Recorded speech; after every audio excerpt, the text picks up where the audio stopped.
Here's a trick to multiply numbers close to powers of 10 really, really fast. Let's say you want to multiply two numbers 103 into 108. If you were to do this in the traditional method, it would go something like this. And you get this answer. Now, there is a much, much faster way to do this. And we don't require a lot of steps like this. So let's take them again. 103 into 108. Even though I'm writing this down right now, once with enough practice, you will be able to do this in mentally as well. So the first step is we break down the final answer into two portions. The last digits, the final digits, and the initial digits. So for the final digits, you will get the number of final digits equal to the power of 10 that you're dealing with. So here we are dealing with 100. So we are multiplying numbers which are close to 100. So 100 is the second power of 10. So we'll divide the answer into the last two digits and the initial digits. So to get the last two digits, what we do is we get the difference of this number from the closest power of 10, which is the 100 in this case. So this is plus 3, this is plus 8. So this is 3 more than 100, this is 8 more than 100.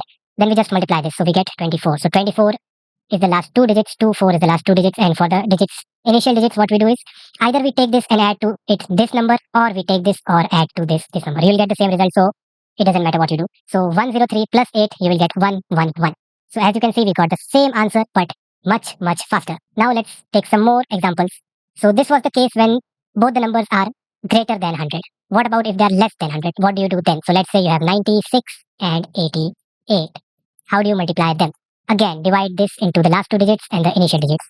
This is minus 4, this is minus 12. 12 fours are 48, so you get 48 as the last two digits, and for the initial digits, either way works, so we just take 88 and we'll subtract 4 this time because it is minus 4 as you can see over here, so you get 84. So 8448 is the answer. Just one last case, what if one of the numbers is greater than 100? Let's take 104, and one of them less than 100, so 96.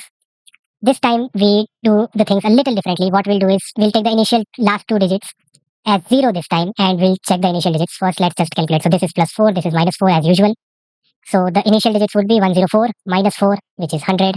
Again, you could have also done 96 plus 4, which would also have given you 100, so it doesn't matter. And then 4 into 4 plus 4 into minus 4. So this time you get minus 16. So what you do, you just subtract 16 from this. So then you get 9984. This is the answer.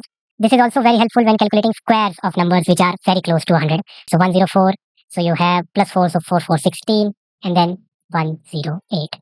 You got 104 whole squared. So using this trick, you can multiply numbers near powers of 10 very, very quickly.